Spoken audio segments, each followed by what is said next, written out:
राहुल गांधी के साथ आए 22 सांसद, अमित शाह का पूरा गणित हुआ फेल, 42 सांसदों पर अटकी बात। परिसीमन बिल को लेकर दिल्ली की सियासत में बड़ा खेल शुरू हो गया है। मोदी सरकार जिस गणित के सहारे संसद में अपने महत्वपूर्ण विधेयकों को पास कराने की उम्मीद लगाए बैठी थी, अब उसी गणित में विपक्ष ने सेंध लगा दी है। जी हां, सेंध लगाता नजर आया है। सबसे बड़ा झटका सरकार को डीएमके के 22 सांसदों के रुख से लगा है। डीएमके ने साफ संकेत दे दिया है कि अगर परिसीमन का मौजूदा प्रस्ताव राज्य के हितों और अधिकारों के खिलाफ जाता है तो पार्टी उसका समर्थन नहीं करेगी। यानी जिन 22 सांसदों को लेकर सरकार को उम्मीद थी कि शायद किसी मोर्चे पर उनका समर्थन मिल सकता है, अब वही सांसद विपक्ष के साथ खड़े होते दिखाई दे रहे हैं। दरअसल संसद के अंदर आगामी सत्र में परिसीमन यानी कि डिलिमिटेशन बिल और एफसीआरए संशोधन विधेयक जैसे महत्वपूर्ण मुद्दे चर्चा के केंद्र में रहने वाले हैं। ऐसे में सरकार के लिए इन विधेयकों को संसद से पारित कराना आसान नजर नहीं आ रहा है। अब सवाल यह है कि आखिर डीएमके के 22 सांसद इतने महत्वपूर्ण क्यों हो गए हैं?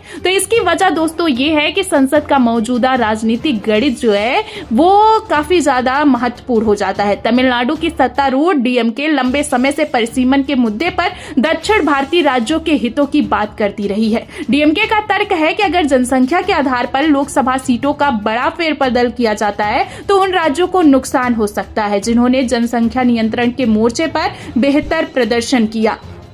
डीएमके का कहना है कि दक्षिण राज्यों ने परिवार नियोजन और जनसंख्या नियंत्रण को लेकर बेहतर काम किया है, लेकिन अगर सिर्फ मौजूदा जनसंख्या के आधार पर सीटों का पुनर्वितरण किया गया तो राजनीतिक प्रतिनिधित्व में दक्षिणी राज्यों की हिस्सेदारी प्रभावित हो सकती है। साउथ को झटका लग सकता है। इसी वजह से डीएमके परिसीमन के मौजूदा स्वरूप का विरोध कर रही है और इस विरोध को राहुल गांधी और विपक्ष के लिए भी एक बड़ा राजनीतिक समर्थन माना जा रहा है। हालांकि तमिलनाडु की राजनीति में कांग्रेस और डीएमके के बीच कई मुद्दों पर समीकरण बदलते रहे हैं, लेकिन परिसीमन के सवाल पर डीएमके का रुख काफी स्पष्ट नजर आ रहा है। डीएमके सांसदों की ओर से भी संकेत दे दिया गया है कि जब तक परिसीमन बिल का पूरा ड्राफ्ट तैयार या सामने नहीं आ जाता, राज्यों के अधिकारों को सुरक्षित करने की स्पष्ट गारंटी नहीं मिलती, तब तक समर्थन का सवाल ही नहीं उठता। डीएमके की कुछ प्रमुख मांगे भी सामने आई है। पहली मांग ये है कि परिसीमन के आधार को लेकर दक्षिणी राज्यों की चिंताओं को ध्यान में रखा जाए।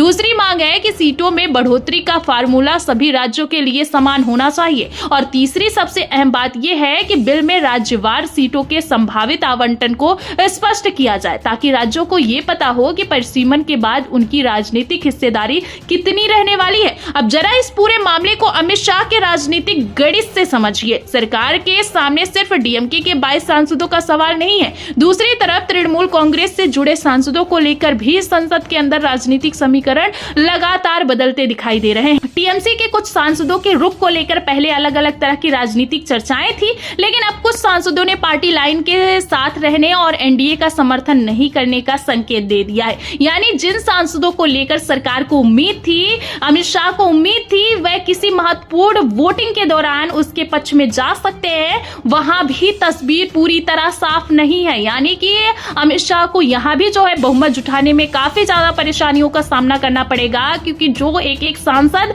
बीजेपी की तरफ से जुटाए जा रहे हैं वो अब छिटकते नजर आ रहे हैं। यही वजह है कि सरकार के लिए संसद में संख्या का गणित बेहद महत्वपूर्ण हो गया है। अगर विपक्ष अलग अलग दलों को एक मुद्दे पर साथ लाने में कामयाब होता है तो सरकार के लिए मुश्किल बढ़ सकती है और यही इस पूरे घटनाक्रम का सबसे बड़ा राजनीतिक संदेश है।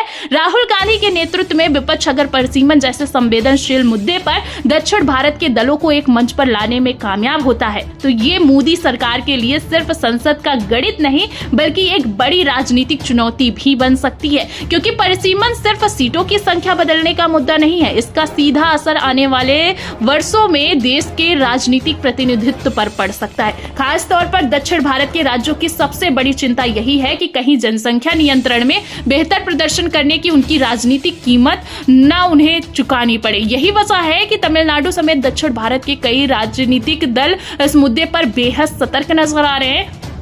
अब बात करते हैं दोस्तों FCRA संशोधन विधेयक की। इस प्रस्तावित बदलाव को लेकर भी विपक्ष की तरफ से गंभीर सवाल उठाए जा रहे हैं। विपक्ष का आरोप है कि नए प्रावधानों का असर उन संस्थानों पर पड़ सकता है जिनकी फंडिंग या संपत्ति से जुड़े मामलों में सरकार कार्रवाई करती है। अस्पताल, स्कूल, शिक्षण संस्थान और सामाजिक संस्थाओं जैसी संपत्तियों को लेकर भी सवाल उठाए जा रहे हैं। यानी सरकार अगर इस बिल को आगे बढ़ाती है तो संसद के अंदर राजनीतिक टकराव बढ़ने की पूरी संभावना है। और इसी बीच अंतर्राष्ट्रीय स्तर पर भी इस तरह के प्रावधानों को लेकर सवाल उठाए जाने की बात सामने आ रही है। अब सबसे बड़ा सवाल यही है कि क्या सरकार अपने महत्वपूर्ण विधेयकों को आसानी से संसद से पास करा पाएगी, क्योंकि एक तरफ सरकार के पास अपने सहयोगी और समर्थक सांसद हैं, तो दूसरी तरफ विपक्ष भी धीरे धीरे अपने आंकड़े मजबूत करने की कोशिश कर रहा है। डीएमके के 22 सांसदों का रुख इस पूरे गणित में इसलिए अहम हो जाता है क्योंकि परिसीमन का मुद्दा दक्षिण भारत के लिए बेहद संवेदनशील है, और अगर इन 22 सांसदों के साथ विपक्ष के दूसरे दल भी मजबूती से खड़े होते हैं तो संसद में सरकार के लिए चुनौती बढ़ सकती है।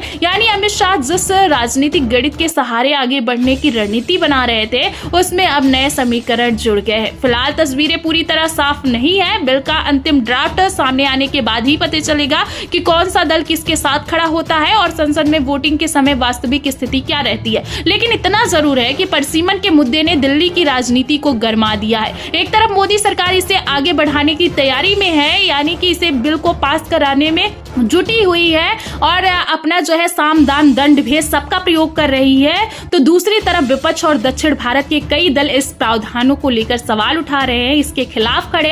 ऐसे में आने वाला संसद सत्र बेहद महत्वपूर्ण होने वाला है, क्योंकि इस बार लड़ाई सिर्फ एक बिल की नहीं, लड़ाई संसद के नंबर गेम की भी है, लड़ाई राज्यों के राजनीतिक अधिकारों की भी है। और सबसे बड़ी बात, आने वाले वर्षों में देश की राजनीतिक तस्वीर कैसी होगी इसका फैसला भी कहीं ना कहीं इसी बहस से जुड़ा होगा। अब देखना होगा कि डीएमके के 22 सांसदों का ये रुख आगे कितना बड़ा राजनीतिक असर डालता है और क्या राहुल गांधी विपक्ष को इस मुद्दे पर एकजुट करने में सफल होते हैं।